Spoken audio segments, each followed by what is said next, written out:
This is a 2009 Subaru Forester 2.5 turbo. Swapping out the motor while the motor that's going in is out. I'm replacing the timing set on it.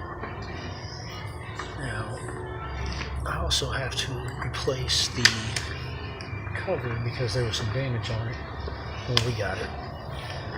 So to replace the cover, I've got to take off the cam sprockets.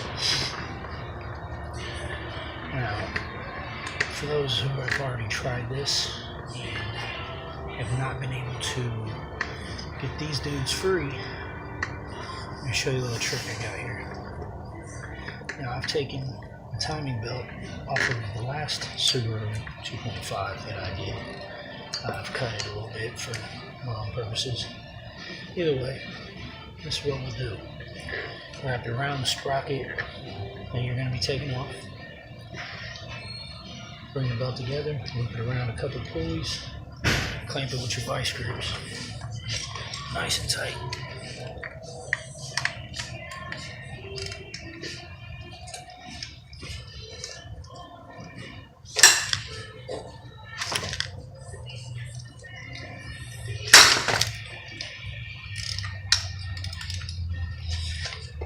Yeah, dude was on there.